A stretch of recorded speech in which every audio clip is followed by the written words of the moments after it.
दोस्तों, मेरे चैनल से जुड़ने के लिए सब्सक्राइब बटन पर क्लिक करें तथा आप चाहते हैं कि वीडियो अपलोड होते ही मेरे पास मैसेज आ जाए तो बेल आइकन को भी ऑन कर दीजिए। नमस्कार मित्रों, मैं रोहित मिश्रा आप लोगों का स्वागत करता हूं। मैं आप अपने चैनल के माध्यम से आज मैं आप लोगों को कुंडली टॉपिक में बहुत इम्पोर्टेंट इन्फॉर्मेशन देने जा रहा हूं कि हम कुंडली को कैसे मैनेज कर सकते हैं।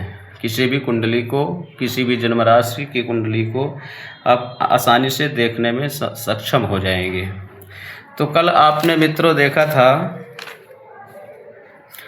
भाव भावेश दृष्टि, भाव भावेश देखे थे, ठीक है। आपने 12 भाव कल देखा था। 12 भाव के बाद राशियों के स्वामी।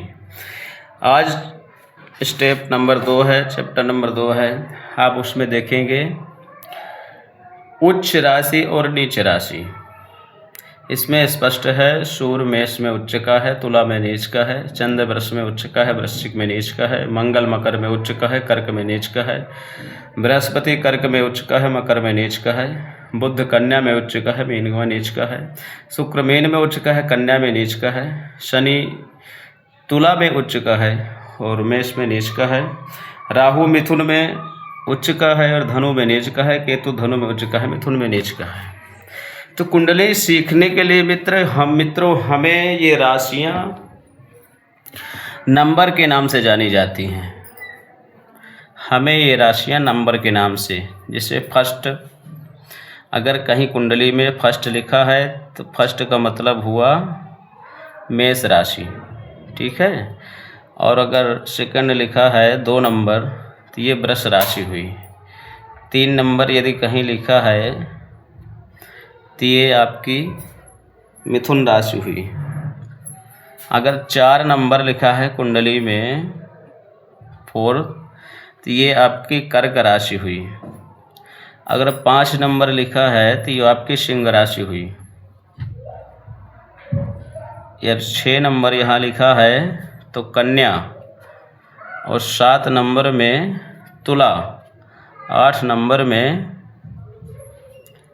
वृश्चिक, 9 नंबर में धनु और 10 नंबर में मकर, 11 नंबर में कुंभ और 12 नंबर में मीन। मित्रों, हमें कुंडली देखने के लिए राशियां हमें नंबर से याद करनी पड़ेगी। आपने आज के टॉपिक में ये समझा कौन सा ग्रह उच्च का होता है, कौन सा ग्रह नीच का होता है, ये आपको मेंशन कर दिया गया है। कोई अगर आवश्यक सूचना लगे तो आप मैसेज के माध्यम से पूछ सकते हैं। और दूसरी बात, इन राशियों को हमें नंबर से देखना है। इन राशियों में हमें नंबर से देखना है। अब ये मेष, वृष, मिथुन, कर्क, सिंह, कन्या, तुला, वृश्चिक, धनु, मकर, कुंभ, मीन। अब हमें ये देखना है कि ये प्रथम भाव है। मान लीजिए यहाँ कोई कुछ भी नहीं लिखा है, शून्य है, तो प्रथम भाव से हमें देखना क्या है। हमें प्रथम भाव से ज्ञात क्या करना होगा कि हम प्रथम भाव से क्या देख लेते हैं। तो सबसे पहली टॉपिक ये है कि प्रथम भाव से हमें शरीर, रंग, आकृति, रूप, ज्ञान, बल, मस्तिष्क, विवेक, शील, गौरव, विनम्रता और स्वभाव देखना चाहिए। प्रथम भाव से हमें क्या देखना चाहिए? तो प्रथम भाव से सबसे पहले स्पष्ट करता हूँ शरीर।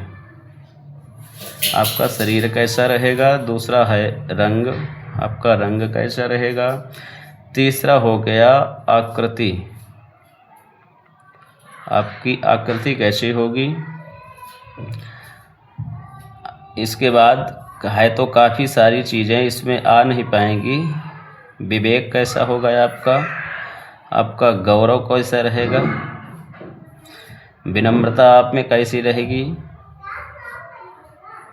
विनम्रता आप में कैसी रहेगी, आपका स्वभाव क्या होगा।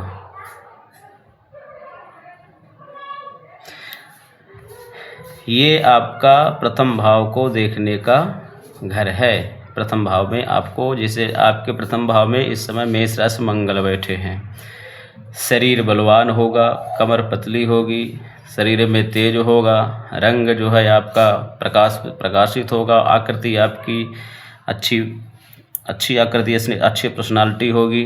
विवेक आपका हमेशा मांगलिक रहेगा, आपका गौरव ख्याति अच्छी होगी। विनम्रता आप में थोड़ा सा कम रहेगी क्योंकि आप मंगल के स्वाभाविक हैं। स्वभाव आपका उग्र होगा क्योंकि मंगल क्रोधी स्वभाव के हैं। ठीक है जी। अगर यहाँ पर 2 नंबर लिखा होता है तो 2 नंबर की राशि का स्वामी शुक्र है। शुक्र में आपका जो है सौंदर्य, प्रशासनिक आकृति हमेशा अच्छे होंगे। चंद्र होंगे तो आपका शीतलता प्रदान करेंगे, आपको विनम्रता होगी, स्वभाव भी अच्छा होगा, रंग भी आपका एकदम सफ़ेद कांति की तरह चमकेगा। इस तरह से यहाँ पर जो ग्रह बैठा होगा उसी के हिसाब से आओ ध्यान कर इसका विवेचना करेंगे, इसको फलित करेंगे जी। इसके बाद हो गया दूसरे भाव में आपको धन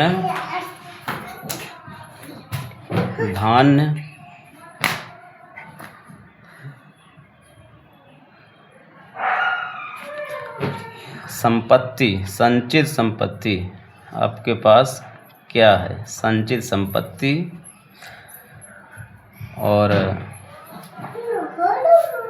वाणी आदि चीज़ें होती तो बहुत सारी चीज़ें हैं, तो इस चीज़ को आपको देखना है। तीसरे में आपको पराक्रम,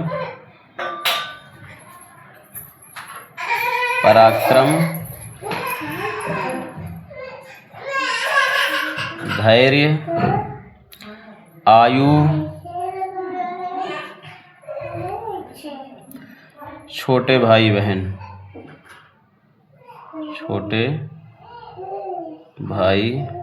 बहन इत्यादि देखना है।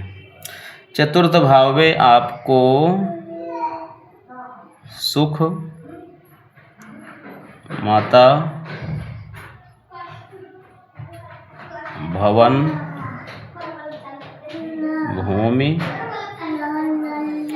सुख सुविधा, वाहन,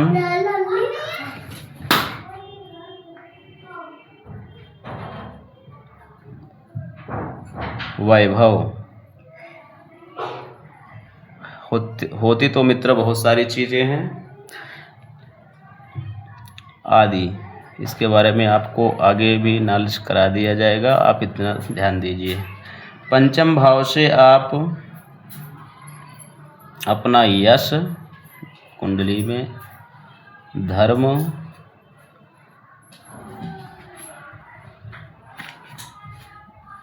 इसके बाद में ननिहाल, नानी का घर,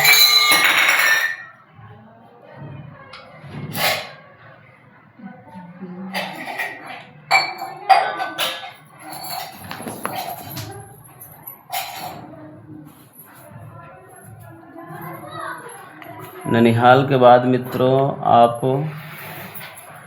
बुद्धि,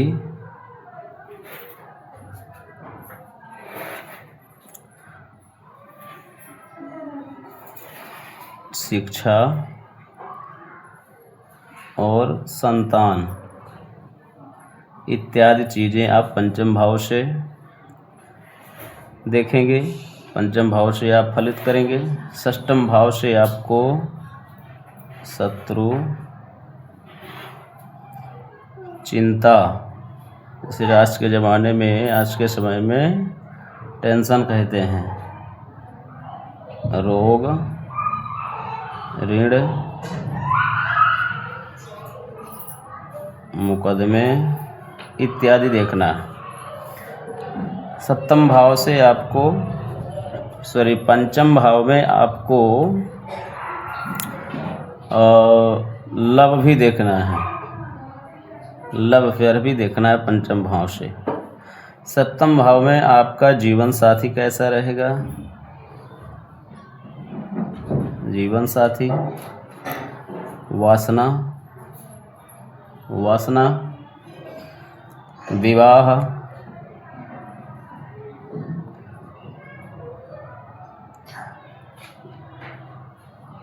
साझेदारी, व्यवसाय इत्यादि आदि चीज़ें आपको यहाँ से देखना है। अष्टम भाव से आपको आयु, जीवन, मृत्यु,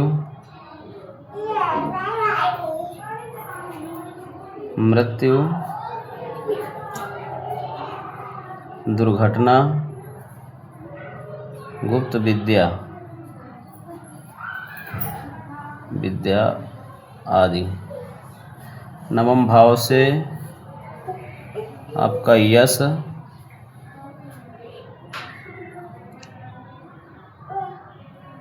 उच्च शिक्षा, गुरु, आचार्य, भाग्य, धर्म देखना है आपको। दसम भाव से पिता, राज्य, कर्म,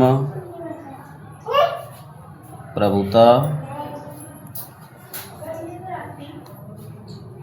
राजयोग, इसे आज के भाषा में कैरियर कहते हैं। ये भी देखना है, जहाँ आप काम करेंगे आपका कैरियर कैसा रहेगा।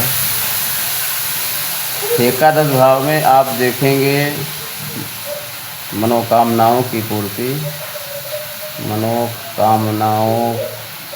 पूर्ति, ज्येष्ठ भ्राता,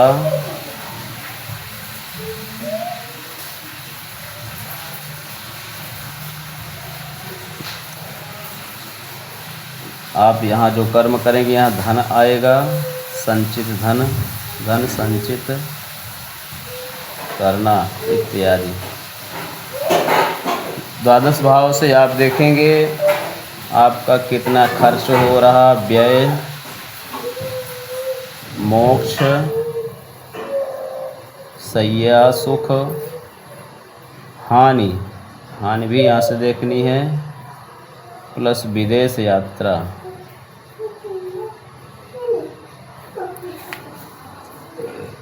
मित्रों धन्यवाद, आज मैंने आपको इतने कुंडली टॉपिक के बारे में समझाया। आगे का समय कल देखेंगे आगे चैप्टर में। धन्यवाद। मेरे चैनल को लाइक, सब्सक्राइब और शेयर करें। आप लोगों को किसी भी कुंडली देखने के लिए बनाने में मैं सक्षम करूँगा। धन्यवाद।